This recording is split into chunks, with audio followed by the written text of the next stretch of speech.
All right. So here we are, episode number 7.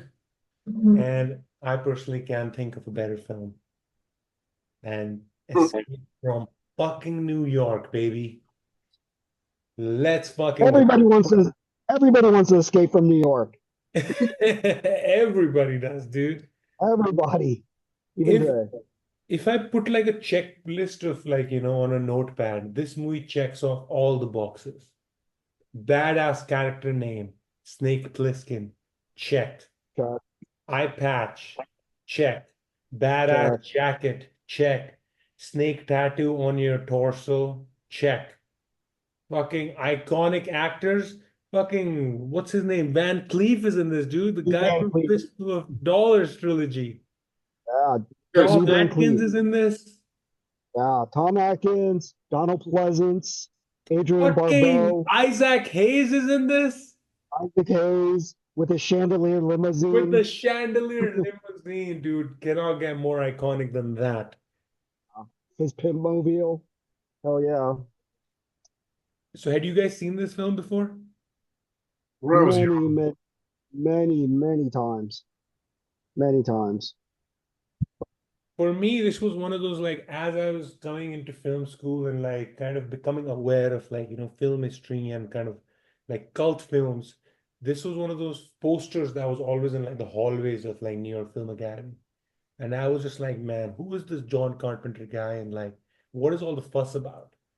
And this was one of the first like John Carpenter films I checked out. And I was like, all right, I get it. Well, I get it you now.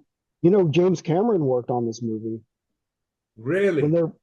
they're flying into New York City. Hmm. That graphic is something he made, which, by the way, is pretty dark because they do run into a building in New York City next to the Twin Towers. It's pretty dark. I saw that, I was like, oh my God, that's fucked up. But they show like the president evacuates and his escape pod hits the building next to the World Trade Center and goes down, and they show the graphic of that, and you're like, what the fuck? That's amazing that they still have that. Wow. So yeah. Anyway, so yeah, James Cameron did that graphic, that specific graphic. Wasn't it like the some of the New York stuff was like models Yeah, that's him. Yeah, and compositing? he did the effects of that. Yeah, Fucking amazing. And it crazy, was right? shot in Los Angeles and Missouri. Oh, Yeah, yeah, I heard it the was shot in like St. Louis, Illinois. St. Louis. Yeah. Half of the town had like burned down and they never repaired it. So they just used it as part of the dystopian set. Yeah, it's great. So a lot of this was like family, like a family movie, not a family movie, but a family associated movie because Deborah Hill's producing on it. Hmm. Adrian Barbeau, I think, married John Carpenter for a Hmm. while. Kurt Russell's ex-wife was in it. Hmm. Well, I think they were married at the time, but she's in the beginning. One of the sort of mole people who live in New York Hmm. City. But the whole premise of it's a one big Western, you know? Dude, it's straight up like it's such a it's Cartoon. pretty much like the man with no name myth, like all over again, but in a dystopian like setup. And if I'm not wrong, if I read somewhere like Kurt Russell actually studied like Eastwood's performance. He's even kind of doing that kind of like fish for a dollar, like Oh yeah, gravelly like voice, you know? oh yeah, like and his one-liners and stuff are Yeah, like great. monosyllabic. Like I don't give a damn. Yeah, I it's give a damn. like the president's been kidnapped. Yeah. It's like I don't president of give a shit what? about it. Yeah, President. yeah. He's a wise ass. I love it. Dude, but even Kurt Russell's casting, like in 1981 when this movie came out, up until then, like this dude was doing like Disney movies and was kind of like a soft boy. Yes, he's a child, yeah, Disney child actor. And So the first two here's the thing. choices for this movie for Snake Plissken's role, believe it or not, were Tommy Lee Jones and Charles Bronson. Tommy Lee Jones would have been great Mhm. because I saw him in Rolling Thunder, and Hmm. that guy can play super deadpan, even more so than what he does now. But he was amazing in Rolling Thunder. I feel Like, like he would have you know, made a more serious movie though. He would have taken like a more like, because the whole like distrust of the government, disillusionment of like trust in like powers that be is coming from like post Vietnam, post Watergate. yeah. So Well, that's initially the he's thing supposed to is be like like a war veteran. I think that is the it would background have of Snake Plissken. it would it would have elevated this movie from a comic book into like a like a real movie. You Yeah, know, having Kurt Russell in it, love Kurt, but he has a it makes it comical campy. feel. Yeah, yeah, yeah. Yeah, campy. Yeah. But I feel like that's So what makes it like funner, you know, like Kurt Russell in it, like the things he's focusing on, like Tommy Lee Jones would have focused on like characterization and like, he would have made it a real grounded in reality. Dude, Kurt Russell, the thing he was focusing on was like, doing like bench presses. You could clearly see. Like most of the prep went into like making sure like the grain on his beard was like grizzly enough. Like he's right. doing a lot of posturing and creating a kind of like style, which I feel like some credit has to be given for him because this is very early in like the era that's about to begin, like 1981. We just came from the era of new Hollywood stars, like characters used to be like Taxi Driver, like fucking Travolta and Blowout, like real, like grizzled out people like doing like method acting. And now suddenly, like, this Disney character pops up with like almost cartoonish like Muscle. muscles, Yeah. with a cartoonish like tattoo, like wearing like Yeah. ridiculously cartoonish outfits. It's like, it is a comic book character. And Yeah. that, and then the whole decade is that, just more and more, a bigger version of that. Then I'm guessing like, Schwarzenegger or Stallone see this and they're like, oh, I could fucking make bigger muscles. So Carpenter now has done multiple movies with Kurt Russell. Let's say The Thing, not prior to, but in general, The Thing, Big Trouble in Little China, Escape from New York. So they kind of have like a, again, that sort of like familiar Rapping. quality with each Yeah. other, right? So I remember hearing a commentary where Kurt Russell's like, "You sure you want me to be in this thing?" Because he was not a box office draw. Hmm. And that's strange to think that, right? Because we think that these movies just blew up the box office, but it didn't.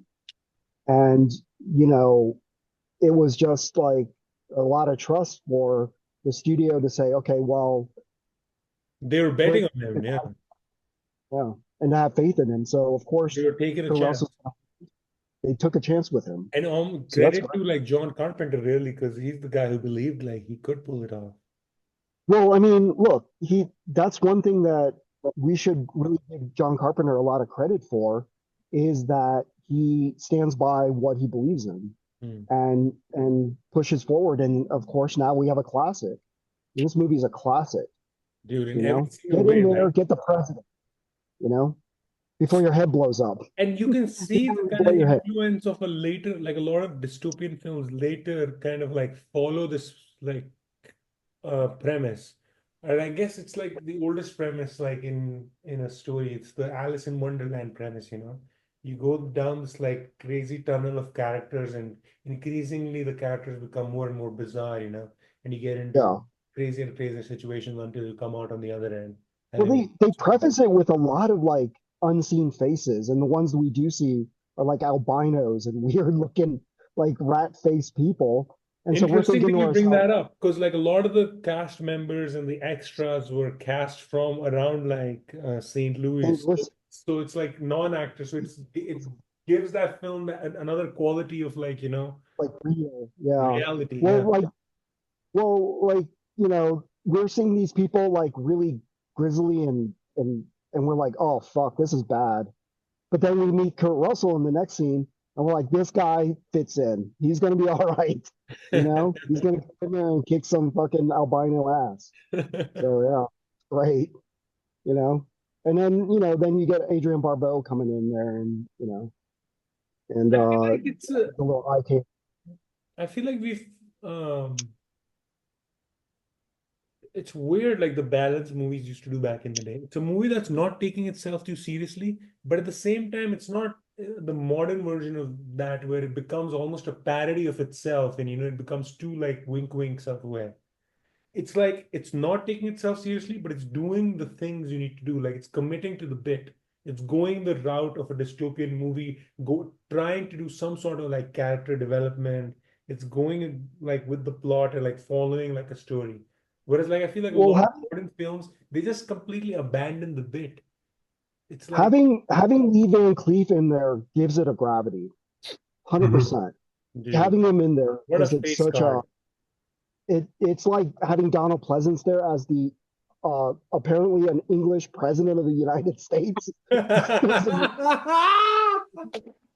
You don't have to be, born in America in 1997, apparently. Um, so having him in there is like they play it straight.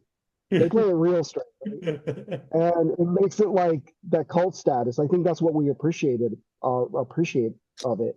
And obviously the production design. There's so Holy many shit! choices. Yeah, the production's there. Like, why? Why does he have an eye patch? Why does he have Yeah, a cobra tattoo on his torso? never answered. Why is he Never wearing answered. those pants and that jacket? I don't know, but I'm on board for all of those So choices. he's also a war hero, right? And he got thrown in prison for trying to do a Why does he bank look heist. like a space bandit then if he's a war hero? He looks like Star-Lord, dude. He looks like Star-Lord. Of course, they stole that look, man. Come on, I think Chris, so. what's his nuts? Stole that look. Yeah. Chris, what? Not Chris Evans. What's that other Chris guy's Pratt. name? Chris Pratt. Pratt. Yeah, stole that look. I mean, even down to the hair. I can see in the background. That could be Yeah. Chris Pratt all over again. You know. It's so, I mean, iconic, man. Sometimes I feel like this type of stuff gets flack for being like hollow or like, vain. But man, like Well, as a kid, imagine like watching like this type of character, like this cool macho dude who wears like leather jackets, has like big rippling muscles, and like says like wicked one-liners like president of what? Like doesn't like it's fucking cool, man. well, his catchphrase is "Call me Snake." Like, does he have another name? No. You know, and obviously he was a influence for Metal Gear. So that guy's name's Snake too. No, see, As I well. looked at, I was wondering about that, and I think this was first. Oh Oh, yeah, look at that. yeah, absolutely. This was first. Yeah. Yeah, so they used Escape from New York as that character, and he wears an eye patch. So of Mhm. course they stole it from But this. dude, where does But that's where the bad for brilliance of John Carpenter. Carpenter is. Like, how does he do this back to back to back, come up with all these I characters? feel Like, I feel so bad, and I feel so bad for Carpenter because he creates these iconic emblems and stuff, and then people just take them for their own like whatever it is that they take. Of course, that's why he seems sort of like a curmudgeon these days. It's like he birthed all these things, including a really great soundtrack. That soundtrack dude, is so what a fun. soundtrack. Let's talk about the soundtrack for a second. Oh man. Dum, dum, dum, dum, dum, dum, Have you dum, heard his dum, Have you heard his dum, albums of dum. unreleased soundtracks? Like his Yes, albums that are meant to yes, sound like soundtracks, but they're not. No, yes. dude. Are they? It's exquisite. Do they break it up into the movies they should have been in? They're titled like they are from different, movies. Yeah. Well, Dude, he like this. He's such a like iconic figure, man, and like so influential because this kind of pulsating soundtrack, we see it in all those Nicholas Winding Refn movies. It still comes in like all these like kind of like moody, artistic, like neo-noir action movies. It's the same like well, pulsating synth soundtrack. that synth soundtrack. I don't know. Is he the first to? Well, I mean, Halloween He has a is. synth No, soundtrack. he is the one. Oh, I mean, He he keeps it simple. I because mean, that Halloween's was just the two. beauty of synth. Yeah, two fucking Oh, like. it's two notes But it's over and so, over again. dude, that's where the genius of John Carpenter. It's like he was a blue collar dude whose attitude was like, fuck it, anything can be figured out. Like it's not art is not the domain of like some fucking bougie people in like, like fucking Monaco's. It's like a blue Hmm. collar thing. Like music is a blue collar thing. You figure it out. These are the notes. Fucking, this sounds good. I need like rhythm. Here you go. He's always like, how can I Yeah. make it work? Like, fuck it. I don't have like the budget. I have 6 million. I'm gonna make it work. I'm gonna shoot it in St. Louis. Like, we're gonna make the character cool. Why don't you put an eye patch on Kurt Russell? Fuck it. Like, I'll tattoo the snake myself. Like that idea of like, just go, go, go. Let's get shit done, dude. Is so respectable. I mean, Smart. like, okay, so the whole premise of the story is that he goes in trying to get the president because he has a nuclear bomb, like the nuclear bomb. In the meantime, there's a ticking clock because his brain is going to blow up and they'll do it to him if he doesn't come back in 23 hours, Hmm. 22 hours. And so he gets launched into New York City, and then he walks around, and he realizes people there are, because it's a prison colony at this point, right? They use it to house. And by the way, that voiceover is Jamie Lee Curtis, so let's keep that in mind too. Oh, Another sort Nice. of family of Carpenter, you know, Nice. uh, who does the so, voiceover in the beginning for the narration. something I Sorry, go wanted ahead. about the music. It kind of has this vibe of like him doing his own music for his own films, and like having it play with the themes and the visuals of the story, the specific stories, similar to Goblin and Dario Argento. Yeah, that's a good Yeah. comparison. Yeah. But I mean, but that would be if I were to say like Dario Argento making his own soundtrack. Do you think Goblin is like an extension of Dario then? Yeah, like Goblin made his films, accentuated his films the way John Carpenter's own music accentuates his own films. That's kind of what I was getting. Like Yeah. it's got that, it So, fits those It's in vibes. that auteur theory vein, like if it's a director's medium, like get completely involved, like, put your signature on everything. can this movie be made in 2024 and still feel relevant? Yes, because there's some things that I really like that, like if you look at it, you could shoot it completely ultra low budget because it was at night, which was kind of weird, like 22 hours happening over the span of a single night. That's funny, right? Like that's kind of funny. Yeah, they didn't give a fuck. Dude, the And then amount you of have, fucks they gave. but then like the Yeah, extent of like the futurism and the sci-fi is like some, 1981 level tech inside of some production design with like uses that are kind of outside the realm of what was capable then, like health monitoring, yeah, GPS to health that was cool. health data. Yeah, Like that didn't exist, but it exists, but the means of it existing were like aesthetically 19 in the 1980s. And I think like nowadays, if you were to take that exact script, you could just create another version of it that has like some modern tech that looks like it could be tech from 20 years in the future and or yeah, or 30 even, because I think that's about the span of time.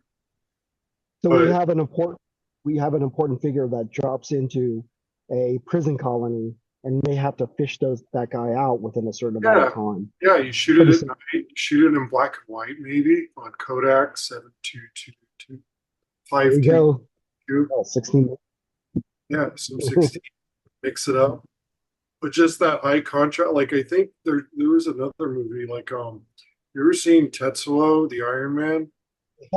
Yeah, of course. So Yeah. that type of contrast, like that positive style and like Pi, where you have that high contrast positive kind of look. I think shooting that at night would be really fun. Wait, what Yeah. movie are you talking about? Tetsuo the Iron Man. It's a Japanese Tetsuo. movie. Yeah, in the 90s, I believe. Real high, like harsh light, Yeah, just high hard light. Yeah, contrast. Yeah, I think that would be fun. I mean, this is like a yeah. That's script kind you of could, yeah. that. It was pretty ballsy to do this all at night. It's really ballsy, I like mean, it because affords you the their budget, opportunity. Yeah, well, there's that, but then you could also not see like the hills, the Angeles National Forest, right? That makes sense. or whatever, wherever you are in Missouri, the big They, tree line plateaus of you see trees and the shit. you see the St. Louis Arch in the background. Hey, that's not in New York. Um, but they also shot here at the Sepulveda Dam near where I am. The Sepulveda Dam, everybody shoots there, Mm. and I wonder if that must have been the first time they ever used that. Besides, I think they used it again in Buckaroo Banzai, but that was 83, 84, I think. So yeah, I mean, Escape from New York broke a lot of ground in terms of like production value, I guess, in using existing LA locations, you know. But yeah, this movie, man, it's just that they stopped the whole thing for a wrestling match. It's great.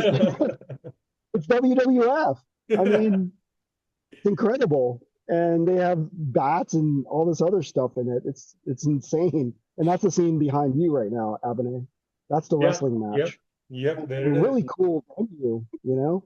This fucking movie is just so cool to look at and Yeah. moody, That's one of the things moody. I was realizing about this movie. I wanted to draw a parallel between this and The Thing. Mm, And John Carpenter is doing kind of the similar, I think he refines it more in The Thing, but he's doing the same thing where like the draw of the movie more than the plot. And you guys have pointed out the plot is fucking bonkers and ridiculous. Doesn't really make sense. But the vibes of the movie are so high, man. Like yeah, for me personally, like every time I'm watching the movie, I kind of lose sense of like what the plot is, and I'm totally focusing on like fucking Kurt Russell's mullet or like some background characters or like Van Cleese's expression or the soundtrack, the way like it's just cutting some like there's long periods of like, just silent scenes. And it's such a like vibes movie, I feel. yeah. I mean, it's sort of like a post-apocalyptic feel in that world. Meanwhile, the world isn't in post-apocalyptic mode. It's just that island. Because if The you think island is a prison colony, you know, Also, if you and they think just about the Fistful of Dollars trilogy and the whole Man with No Name character, those entire movies are also like the vibe is this kind of scape that our absolutely, hero is going to go absolutely. through, and the hero is like the interesting part. He's just like very stoic guy, doesn't say much, has a cool outfit, has cool lines, and will always do like cool shit. Well, You're watching think him go through this like landscape. well, think about it like this. Okay, so um, Kurt Russell is thrown into this sort of isolated place because they isolated them. In the narration, it said, well, when they put them in this island, they created their own infrastructure, you know. So in a way, when Clint Eastwood goes into the small town, you see how it's run. Hmm. You see how Hmm. how the sheriff might be corrupt. Yeah. The outlaws are running the way the town is Yeah. working. You Yeah. see the structure of how they work, and that's what Kurt Russell starts to see is like, okay, there's the Isaac Hayes and his pimp mobile coming down the road, and they're always sort of like scattering or whatever. Yeah. And so he kind of runs the sort of, that sort of ecosystem. In the meantime, there's a population that grew up probably within that prison colony that just knows no other existence but that, right? Yeah. So they're all stuck on on this island, which is Manhattan. And I'm sure people from New York are always like, yeah, we feel this way. They created their own ecosystem. They created their own microcosm, right? Yeah. And they're just like, we need to get off this island. You so, and it's Manhattan's not really, really small too. I'm what's that? Hmm. It's It's really small too.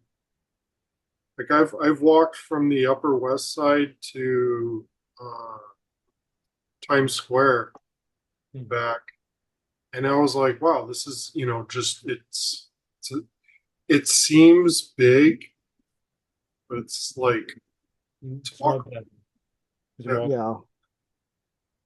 Yeah. Yeah. I mean, I mean, it's not really, when the Warriors to me is like the ultimate movie where you see New York from what Battery Park to Coney Island. Which one? Like you get the Warriors, The Warriors. the Okay. Warriors. Yeah. Have you seen that yet, Abinay? No, I have not. You would love it. You would love it. It's basically a nighttime travel log between like Battery Park to Coney Island, and it's this gang that needs to survive the night.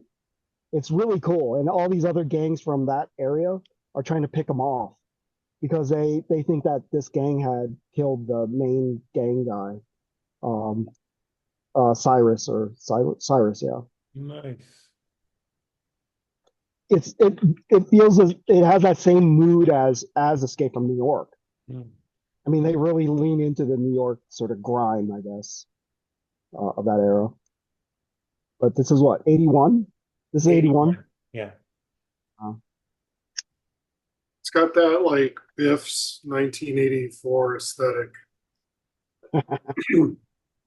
Burning fires People in the riding street, people, fires in the street, people just randomly riding motorcycles. Um, it's basically what every Midwesterner thinks what, New York looks like anyway. Um, and what San Francisco looks like. All the big cities probably look like that. Right?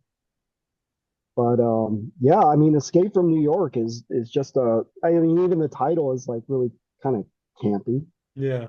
you know. So, Carpenter sort of leans into that, It's like and that's such what I a appreciate. movie, man. Like if aliens like landed, and they were like, what's a movie?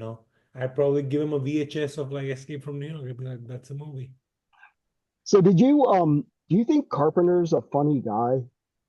I think so. oh yeah, I've heard I've heard him in interviews, and I don't consider him like like not a Farrelly Brothers kind of funny. There's just like dry humor.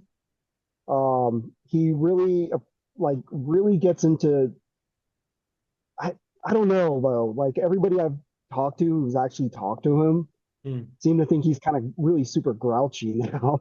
Dude, the thing though is like it's sometimes who you cast. It's like maybe he is grouchy, but like Kurt Russell brings anything Kurt Russell is in, he brings his own like bit of humor to him. Oh So hell like yeah. no matter how Oh yeah. grouchy you are, dude, and no matter you can see it in this too. I think in his version, and it's a good point you brought up here. Because I think in Carpenter's version, he would have been more like Tommy Lee Jones or Charles Bronson, like more grizzled and serious. But Kurt Yeah. Russell is such a fucking goofbag. Like he just in his fucking stupid mullet and tattoo, like he makes the character a little more like campy, and he makes Yeah. adds that sense of humor because he is inherently like very charming and funny. Yeah.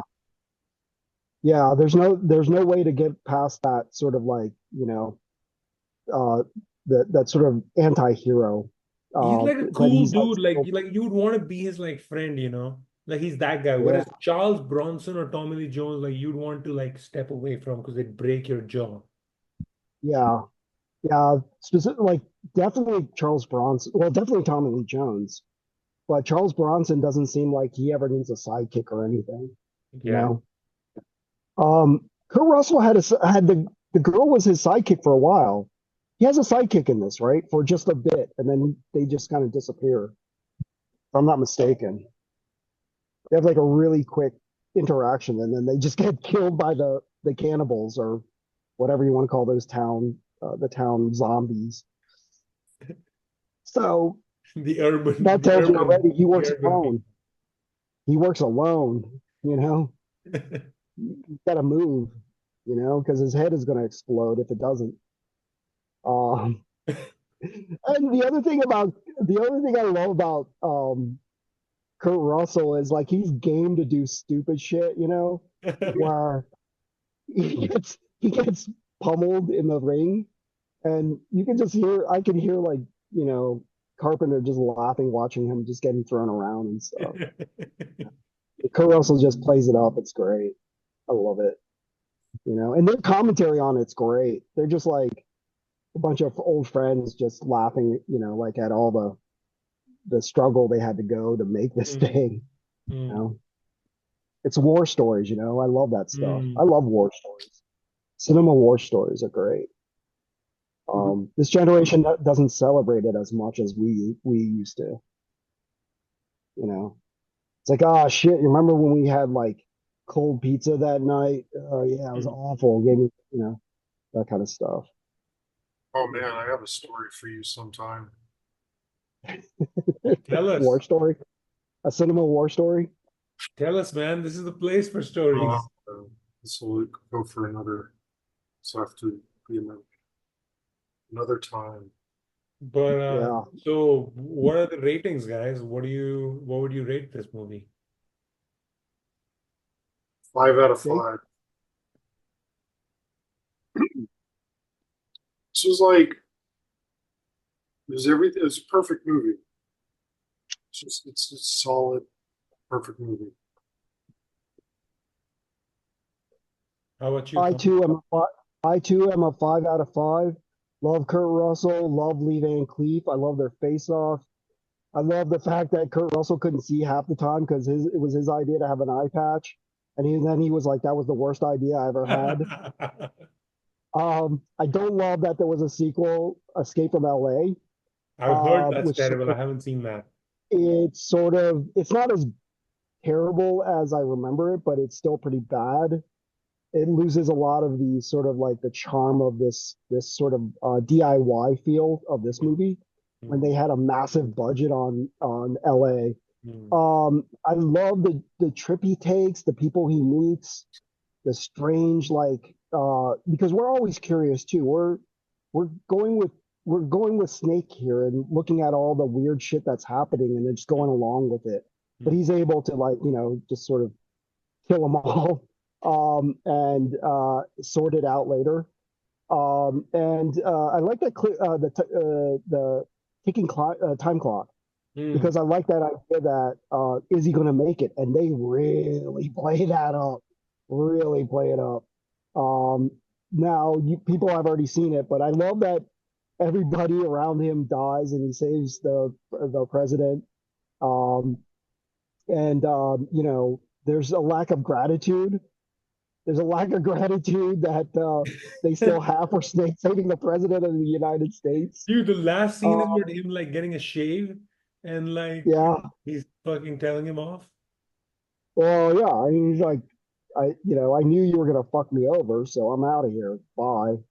Because there's And no he clemency destroyed for. like what tapes is he destroying? Because he's like in the end he's like destroying the So the tape was a recording of the meeting between all the for lack of a better word, the UN, Hmm. and that they were doing an under the cover uh uh like a deal to so that was like gonna basically put Donald Pleasant's character sort of under the radar, so he has like leverage now, Hmm. so we find out the corruption that's going on and all this other stuff. So yeah, I mean it's a great it's a western, and I love that western feel of it. And Carpenter keeps making these westerns but not being able to do a true western. Hmm. Vampires is a western. uh Definitely Big Trouble in Little China is a western. I mean, it's a guy True. whose horse gets stolen. Ah, This is I'm not sure Halloween is really a western, but obviously he's mentioned John Ford as his inspiration, and hmm. truly, this falls under the western category. It's a like a anti-hero. You know. So 5 out of 5 for sure, for sure. It's really rewatchable. All the characters are great. Love it. Love the chandelier pit mobile. Chandelier Pimp Mobile, dude, is just iconic. That's film history. I can imagine, like, okay, every time they fucking show it I here think that in was, from what I understand, that was Isaac Hayes' idea. He was like, Yeah, yeah, yeah, some of course. chandeliers on I that. mean, he knew that was the case, and he's like, "Well, how are we going to do that?" And they actually light up, which is funny. I But mean, every time it plays in LA, I can imagine when that Pitmobile comes out, people just fucking in the aisle, just screaming and slugging each other, like, "Wow, fuck yeah," you know. So this movie is like obviously one of those things, a cult film where people watch it again. Somewhat for some of the people will probably watch it for the irony of it, they'll watch it for the silliness, the camp, but a lot of people like this is a really legit film, like a really legit, well-made movie. and an And credit exercise in goes, like doing a lot with very little. oh, a lot, yeah. And that's a lesson for us as Yeah. filmmakers. It's a direct line. There's an important guy. Go pick that guy up. You have this much time. That's a simple line, right? Mhm. Because I say a lot of times I tell people if they're going to make a movie, make it as simple as possible. A lot can happen between you at home here going to go get a carton of milk. Mm. A lot can happen. Yeah. That's a direct line to go get a carton of milk. A lot of things can happen on your way to get there, you Hmm. know? So this is as direct as possible and keeps it simple, you know? It's respect to your audience that way too. Hmm. That's how I feel. 5 out of 5. Yeah, man, I think this is unanimous. Like, I can't find any faults with this movie. I mean, it's got one thing after another, soundtrack, fucking Snake Plissken, fucking production design, concept. Yeah, it's a totally enjoyable movie. Anyone who Are watches it you at any time can find something in it. are you surprised that there was no TV series of this? I am surprised. Shouldn't this should this not feel like sort of a Snake Plissken in different, I feel like we you know, lost that. We make fun state? of that character now. Because back in the 80s, they weren't like Snake Plissken wasn't like a ridiculous guy. He was like, you Mm. look up to him like a cool dude, like, whoa, he's like the, man with no name. Now he's like, he's sort of like a Joker a little bit. Like, it's kind of a Well, really ridiculous dude, over the top. And so I feel yeah, like, I think it's okay to play that up if that's the case then, you know. what can you find an analog for this type of character in today's movies? Like, who's the Snake Plissken of I today? mean, Chris Pratt stole his bit. He's sort of the anti-hero, reluctant, sometimes a little, sometimes out of But I feel like his. now anti-heroes have become like man-childs instead of like, Oh yeah, earlier they were like yeah. some trauma or some like, being a war veteran or something was like keeping you serious and sad. Now it's like daddy That's left you, mommy left you, and so you're a man-child. yeah, yeah. That's true. That's true. Where there's yeah, yeah. This Kurt Where Russell like is like a the coolness came from like be a man, dude. I don't have an eye, dude. I don't even speak full sentences. I just say like 3 words. Whoa, yeah, man. yeah. Well, I mean, look, that generation, Kurt Russell's generation is. I mean, he's a boomer. If you're gonna talk about like psychology, that the boomer generation were beaten by World War II veterans, So in that sense, they told you not to cry and to man up and stay silent. Mm. So there's that, going for them in the background. Versus Chris Pratt's character was raised by boomers that sort of like left them to their own devices, because they were, boomers were typically hippie guys or hippie-ish people. We're like, yeah, all's cool, whatever. So that's what you get as a result of and new parenting and all that stuff.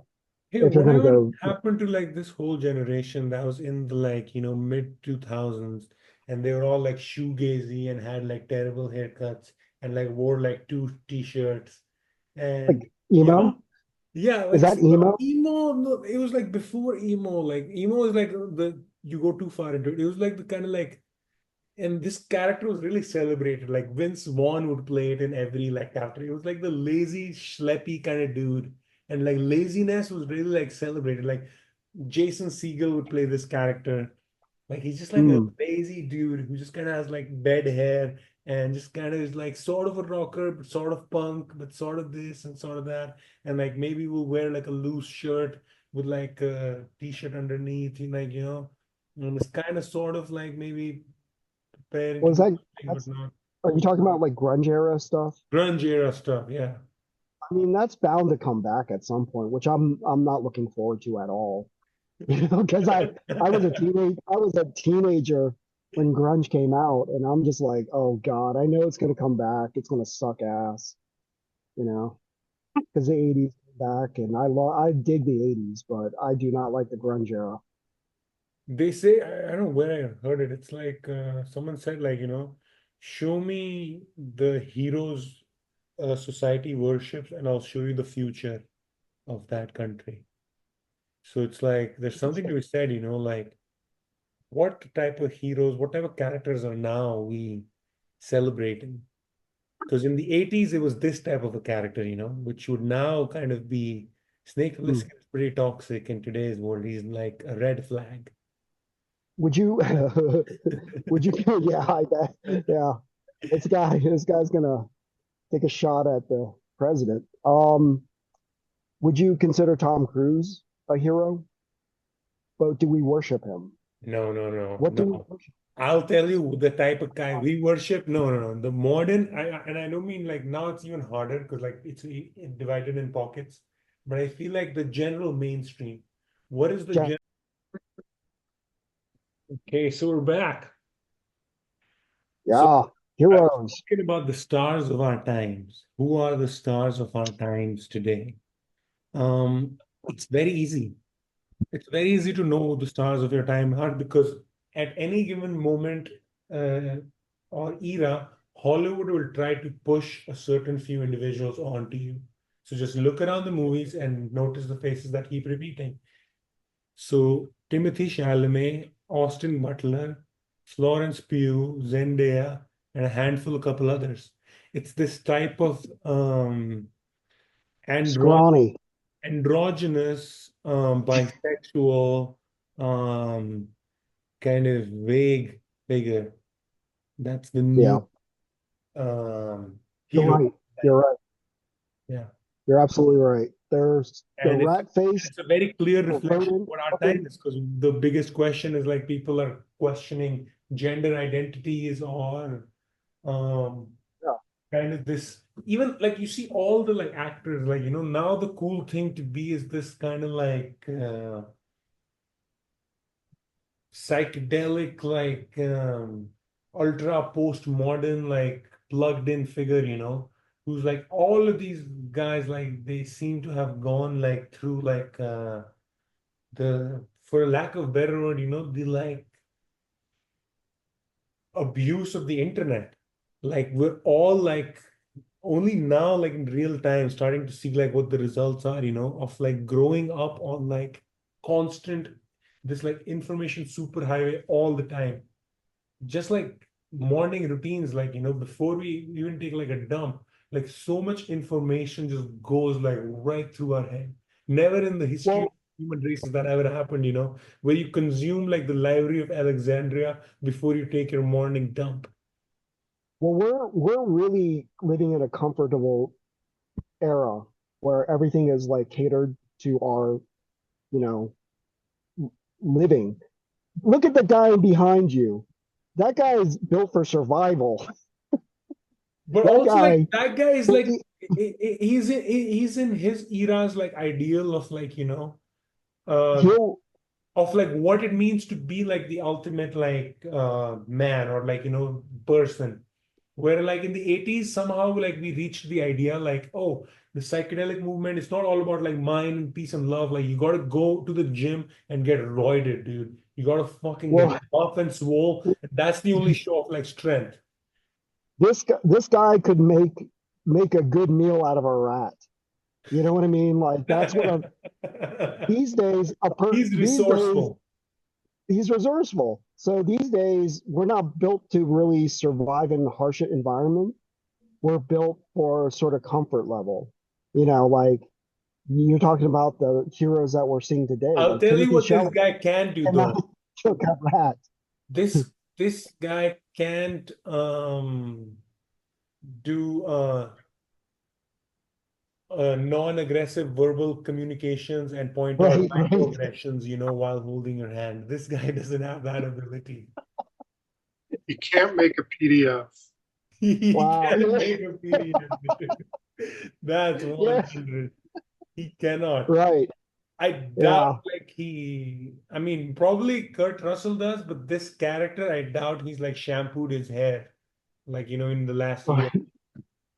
Well, yeah. So I don't know where people tend to like to fall these days. I'm not sure, but I would want to be a survivalist if anything. I want to be Rambo, where I have that knife with a compass on the top and the matches in the inside and all that stuff. That was cool shit when I was a kid. You know, we loved getting out in the wild and trying to see if we could live. You know, kids today are playing, you know, Fortnite or whatever they play these days. Mm, But also now it's become a lot about like the interior like landscape, like who's done like more work on themselves and who's like, kind of explored, Emotional. yeah, kind of explored like more of this kind of like Does this does this guy behind you want to talk about his feelings?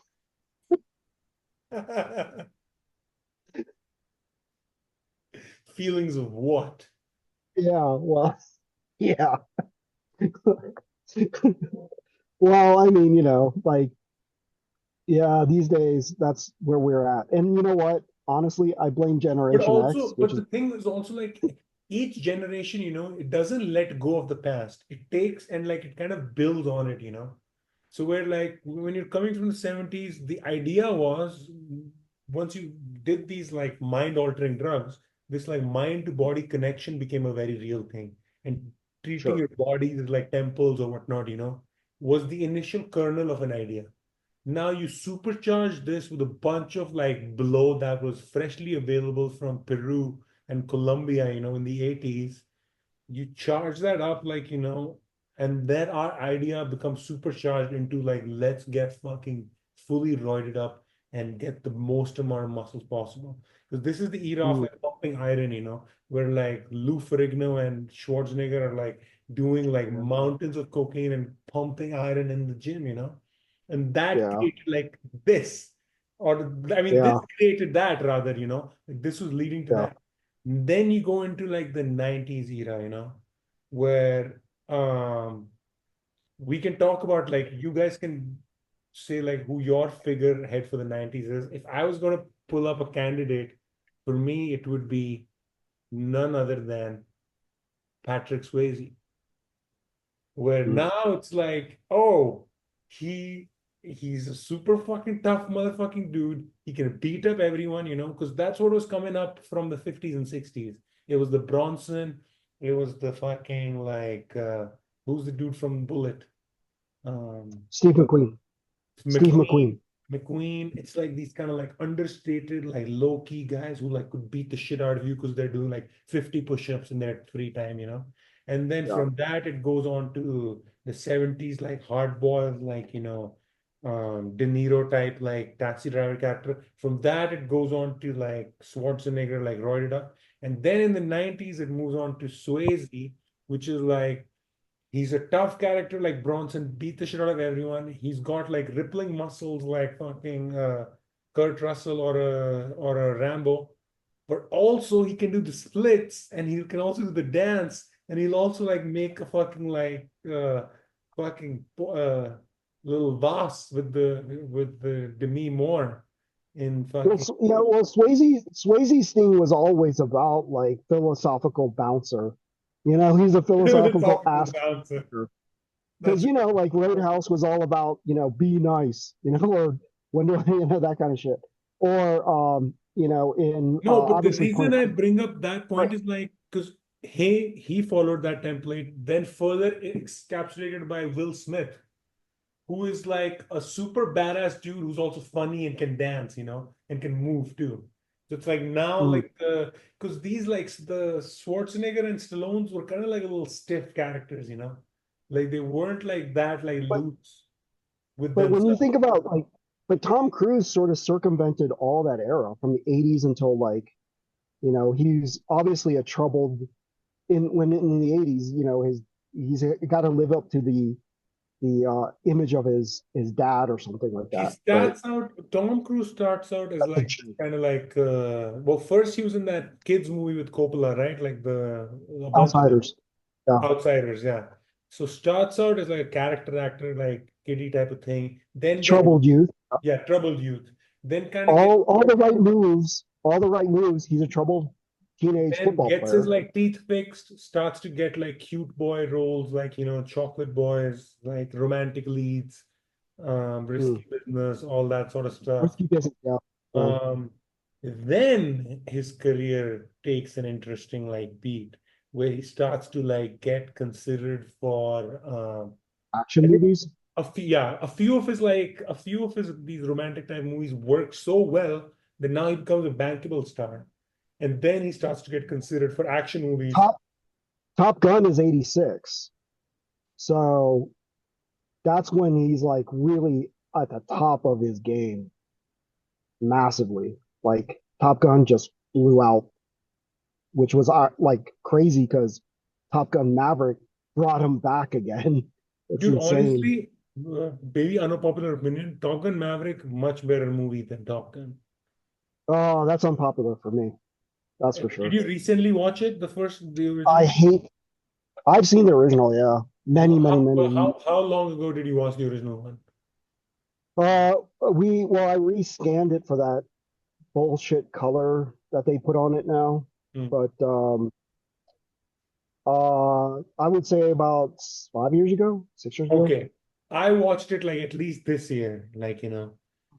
It wasn't the movie I remembered it to be. I thought it was like much greater too, but it really is like more of because it was in that 80s like zone, even the action is like limited. It does have a clear It's very limited. antagonist, which is Russia, but honestly, I do see the parallels where like that movie, the original movie seems a movie about fucking being a closeted homosexual.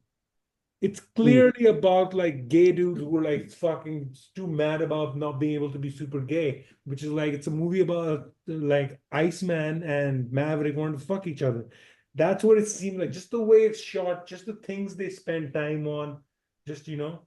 And Maverick seems like the movie Top Gun was supposed to be, I feel like. Like they Mm. did it right this time, man. They got the action, the badassery, the dialogues and like real, like solid action this time. Yeah, you have to keep in mind that I just am a big Tony Scott fan too, obviously. So to me, that quintessential Tony Scott 80s, That you prestige of know. that time, yeah. So That's there is style. that sort of, and then Maverick just sort of seemed like a pale comparison, and then also stole Star Wars. So I was like, this is stupid. So I felt like Top Gun from '86 was just, I mean, it's a cologne ad, but I love the Sunset Grads. I love all the commercial yuppie quality of that movie. It's slick. It's fast things moving back and forth. They were limited, yeah. But let's talk about Escape from New York to go off topic here. Yeah. Escape from New York is down, gritty, dirty, and I love the fact that Kurt Russell feels comfortable in there, considering he's sort of a Hollywood kid actor, all things considered. And lighting's great. Was it Dean Kundi who shot this as well? I forget. Was he the DP on this? It looks like Dean Kundi's work. Let's see. Mm, John yes, Carpenter look. yes. It Yep. is? Yeah. I mean, there's sort of a universe of Dean Kundi that from the 80s, it just looked like this. And I love this look. Can't explain what this is, but I love the look. It's Dude, scary. it's also in because he did. I didn't know he did Jurassic Park. It's that Oh like yeah. it's that creamy late '80s or like '80s '90s feel. Like what is there's this film you mentioned it. It's like grittiness to Mentioned it. it the last time. It was like specific stock at that time. Oh, 5247, the 100T. Mhm. Yeah. like low, I low don't know. grade. I feel like when this came out in 81, yeah, 200T actually didn't come out yet. So they must have pushed this by a stop, lit the hell out of it because it was um it was anamorphic. So lenses back then, anamorphic started at a T4. Oh, Anamorphic glass today, like super fast. It's like T2, T1.3 even. There's some really fast anamorphic lenses. But back in those days, the Panavision stuff was like T4, T5.6. So you had to light the shit out of that with 100 speed film. My God. I mean, they really, really had to. Well, maybe that's why it's dark. But it's so clean. Look at that movie. It's very clean. And I saw that HD, what is it, the Blu-ray um, version of it on YouTube, and man, that movie is beautiful. There's this two shot of Lee Van Cleef and Kurt Russell in the office, edge to edge. It's sharp, and it's like usually the old anamorphics on the corners tend to like get like blurry because it didn't have the focus from edge to edge. one another thing, So if they shot this movie today, right? Escape from LA, they'd shoot mm, it digital. A lot of it would be shot in like an actual like studio set, maybe with like a volume or like some big like green screen. mm, And for me, what that would do, like, would like take away the realness of the movie, which weirdly, it's weird even saying that Escape from New York and its realness. But because they went and shot on actual set and shot it on film, and anything shot on film, because of its chemical nature, grounds it in like a physical space that digitals doesn't for me. And it yeah. makes the ridiculousness of the thing even more facile, where it's like now I may as well be watching Toy Story because it's completely like 3D animation, because it's in Well, that um, zone. Whereas like something photographed chemically, at the very least, like grounds me in that reality where I feel like I'm walking through the New York that John Carpenter has created. did you see Quiet Place Day One? No. It kind of reminded me of Escape from New York Oh.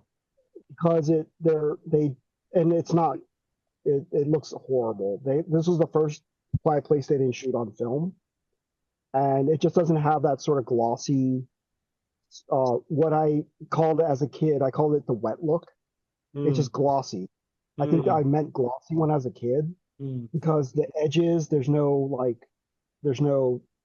like even skin texture doesn't have that sort of wetness. It doesn't look like you can touch it or anything. So I think that's missing in digital. Everything looks flat. That's why I think it looks sort of flat. Like it doesn't have any depth to it. But the what I'm getting at was if they would remake it, if they would remake Escape from New York, it probably would look like Quiet Place Day One if they did it digitally. Hmm. Hmm. Like another one thing I noticed is like digital is like these sensors are so sharp at getting detail. I can almost too obviously see like lighting like setups and like the Yeah, fakeness of the thing because it's so HD like showing me whatever it is like the texture on set or the character, or if it's black, it's so black that my mind is immediately ticked off. Whereas like something on film, like something even with this, where it, for my taste, has so much of a rudimentary production design, where mostly it's done in dark to hide some stuff, seems all the more realer because now my mind isn't focusing on the details because there aren't enough details to like look at. Once it's not giving me enough details to like, gawk at, I immediately now I'm focused on like the tones, the colors, and the textures that I'm seeing. Whereas when digital, whatever 6K image, 16K red camera image gives you so much detail, like you're looking at the wrong things. If yeah. in a close-up, I'm looking inside the pores on the like place where like the actors like nose and like mouth meet. then I've completely like the point of the scene and the choice of the lens and whatever the color scheme is like is completely nil. Yeah, you might that might be a interesting point in terms of like the fact that it picks up so much that you actually have to be more careful to light your focus. If you're going to light for this person to be sticking out, everything else has to be almost like, really out of dark, like real true dark. Because And it's near impossible now, you know. and You have to correct me really if I'm shut it not down. wrong, like the modern trend in like editing these days and coloring is like really they try to imitate that film look. They did it with the show The Bear, where like they shot the first episode on film, and then the DP or colorist used the emulsion or emulation from that to create a look for the rest of the season. Like So they're going so much of the extra distance, even though like technically your product, the digital camera gives you more like dynamic range, this and that, in technical terms, but you're going after this kind of imperfection, this almost like a lack of clarity and almost faded out image with muted color tones sometimes to make it on film like. on Beverly Hills Cops, Axel Foley, the one that just came out, Hmm. they spent a week shooting film, and I scanned that footage, and they took that and studied what it actually should look like what it would look like, and then they shot it digitally. But so you're right, they actually they sometimes will take a whole day just to um, research what it would look like if it was shot on film, right? So let me ask you Um, this question then. Is there a possibility in the future or in the near future where they crack that code? Where through AI or somehow they take a new approach to filmmaking where it's like, hold on a second, this whole approach with like higher dynamic range, more resolution is good for like nature photography, or if you're trying to study like, the molecules of gravels, whatever, like in macro. But in cinema and movies, there is a value, like celluloid has value. And if somehow AI was able to like codify exactly that texture, that look, that feel we get when we see like a 16 image, those if an algorithm could create those chemical imperfections,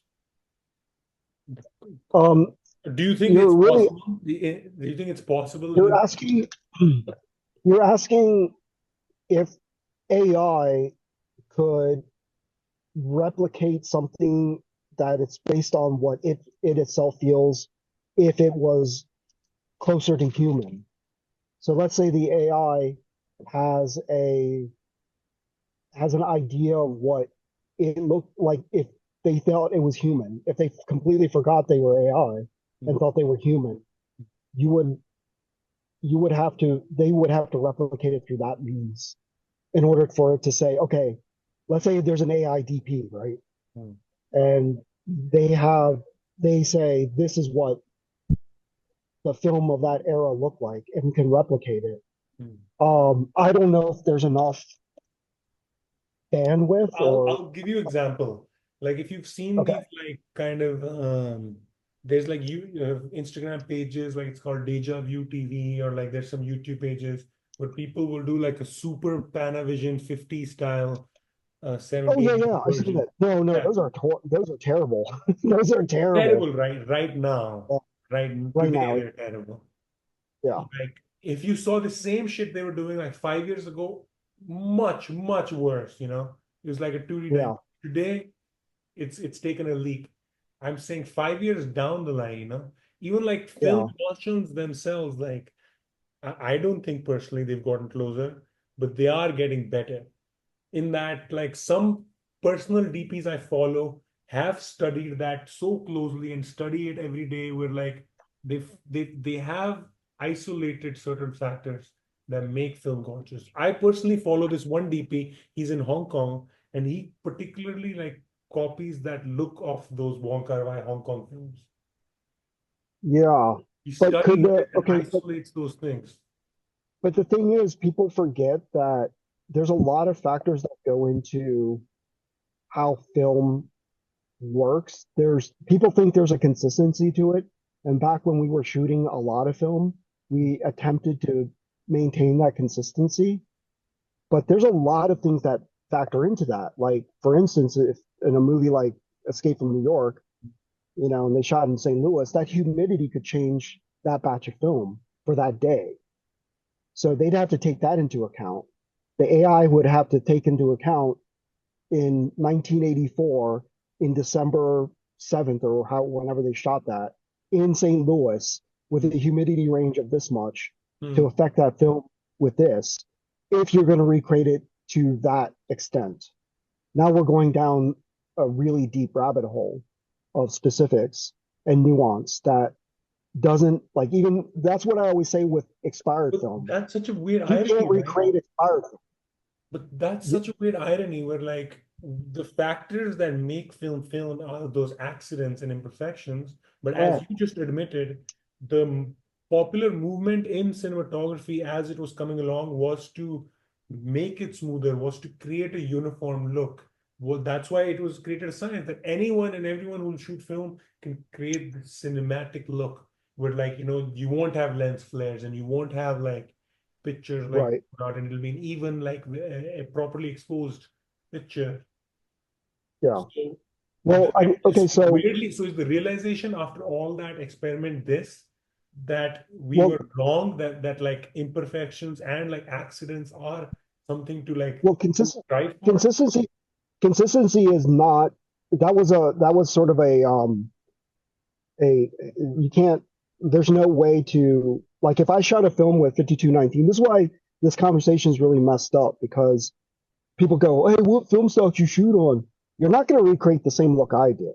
I have a Anyway, different, yeah, regardless.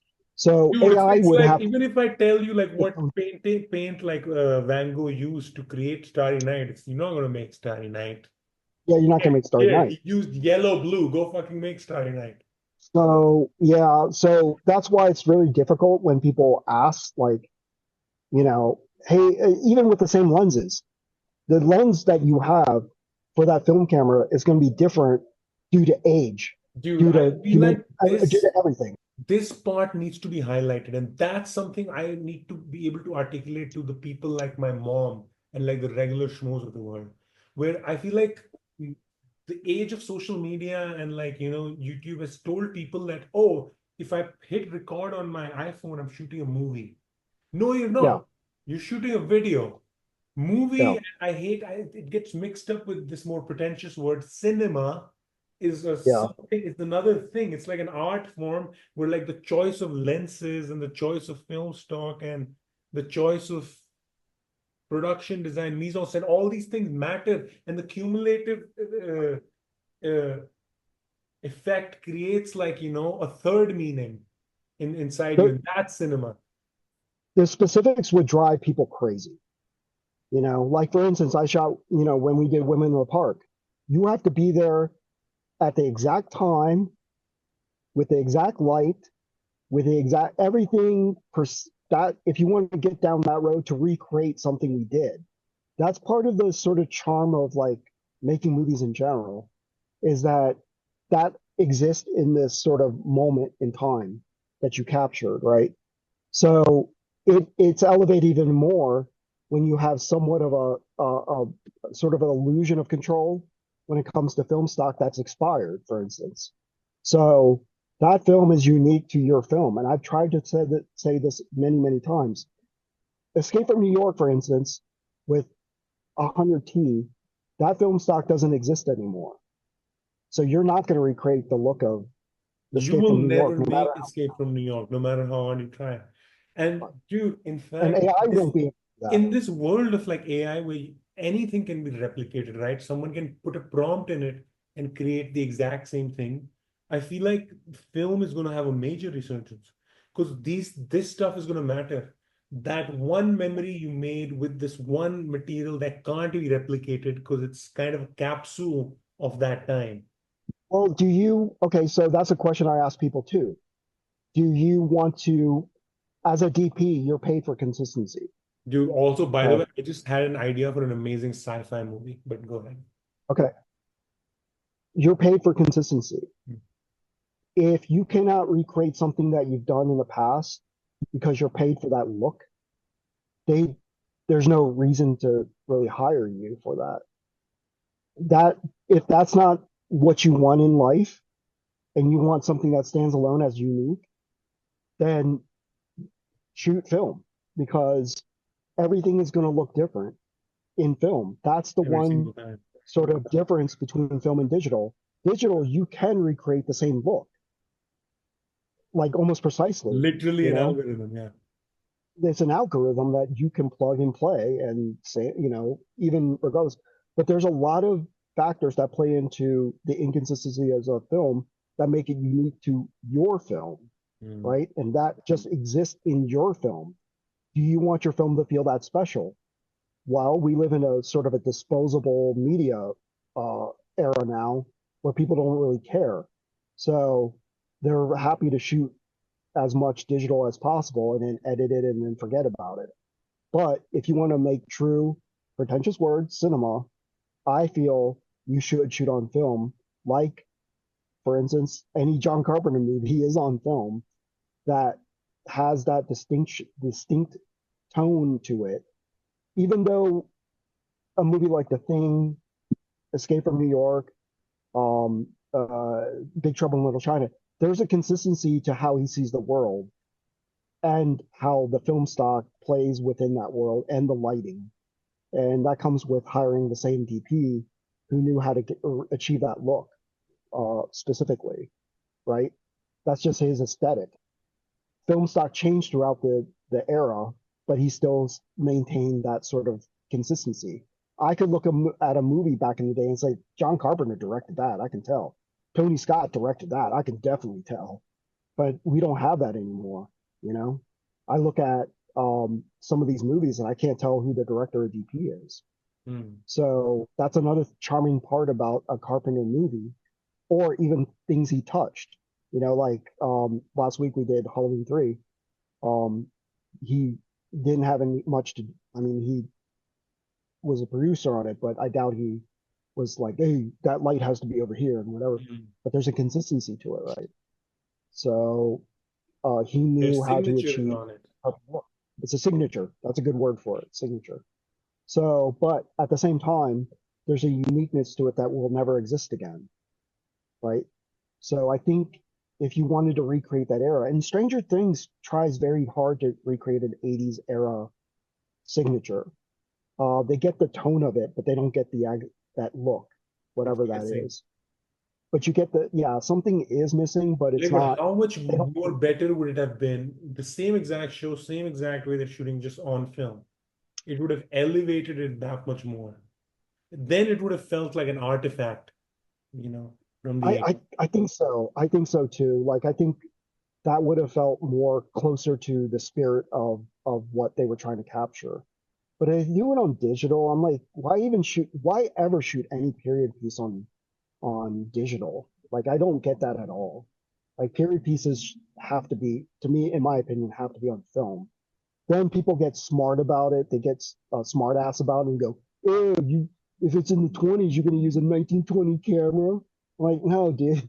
Like But that's not also the people point. have to realize like watching the Mona Lisa at the Louvre versus watching it on your laptop, even if it's more convenience, like, oh, I can just go visit the Louvre from the convenience of my home. You're not watching the same thing. Oh yeah, yeah, There is something to yeah. be said with the with the light reflecting in that room from that painting, falling on your retina versus it coming off pixels on a screen. Unique, and it's a unique experience for you who is looking at it. So yeah, I again, this is like a deeper conversation that you can't ever have online because in order to articulate it, they're never gonna understand what you're talking about and probably think you sound like a douchebag. So I would actually like to have this conversation with an optometrist and a neurologist yeah, in the same room. Like, okay, here's what here's how I feel it works. Now, Yeah. you explain it and you do a version, and Hmm. let's just figure out what this is that we're experiencing. Dude, honestly, Yeah, if your someone knows like an idea. optometrist or neurologist, we should call them on a show and just like pick their brain about this stuff and film. Yeah, I mean, well, somebody who can understand what color and perception of the world would be. Hmm. Honestly, if you look outside, like if you look right now at the things around you, does it look closer to film or does it look closer to digital? Yeah, it's film. When I wake up in the morning, I'm like, oh, 500T. And then I like go inside and my eyes adjust, or they haven't adjusted. And I'm like, ah, tungsten in daylight. And then it adjusts and it's like, and I go back in and it's like, oh, daylight in you know, in the, interior. And it's because we all know the we all have seen the color shifts. If, but Yeah. uh, Is there yeah, like a cheap way of like making like the cheapest version of cinema? Like, could I like, you know, rent Super like 8. like a little bus and like put like a little like bed sheet outside of it, park it in the neighborhood, just like, project some. Oh, that type of cinema. Yeah, dude. Uh, Fuck yeah. us- Up against a wall. Yeah, projected Yeah, against the wall. a little projector. Yeah, There's that's a lot fine. of options for projectors, man. I've been looking at Christie projectors on eBay. They're popping up Yeah. in HD for pretty reasonable, but the 4K ones are, I mean, they're around like a few grand to maybe 5 or 6 grand, but they're not like 30 grand, you know? And then Yeah. Amazon's got all these littler, like you can go on that end of the spectrum, or you can go like super compact LED, uh, vertical like wall projection, all kinds of weird Well, shit. I think Abene is talking about real like film projector Oh, against like the wall. Yeah. projecting an actual print, like a negative or Yeah. Yeah, yeah, yeah. positive. That'd be cool, Yeah. man. Yeah, pick something like that up. I know somebody who does that down in Texas. He does a road show with a bunch of prints that he has. It's pretty cool. Yeah. But anyway, Yeah. We got 5 more that's it. minutes on this. Yeah. Escape from New York. Escape from New York. Let's figure out what Love we're it. gonna watch next.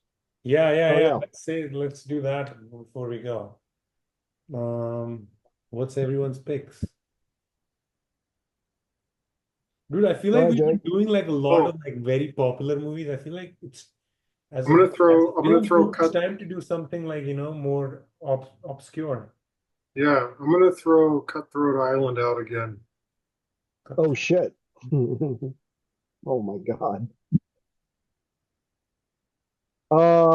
I'll go with Breathless. Nice. I haven't Good seen pick. that in a while, and I really want to see that again Good pick. and brush up on my French. Cutthroat Island, Breathless. Should I go French too, or should I go some other type of international? Go Fellini if you want. I had Ooh, an itch for Fellini. Fellini. I mean, Abinay gave me a nice list of Indian movies. I'm gonna check. yeah. Oh yeah, some Saturday G, Saturday Oh, Ray. I'm not sure. Um, no, I didn't give him any Satyajit Ray. Um, what movie should I pick? Andadun, Lapta Ladies, Tumbad. Tumbad? Tumbad. A series called Jubilee.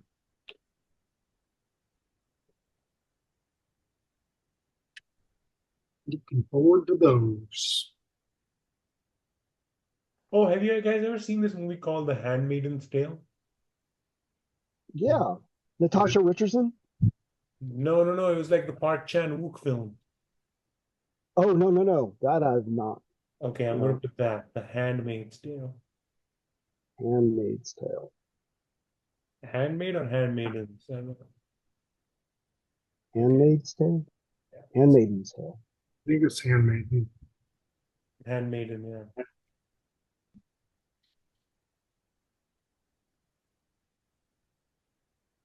Pull it back. Come on, Breathless. Mhm. I'm gonna brush up on my French. It is The Handmaid's Maiden's Tale. No kidding. Yeah, Right on.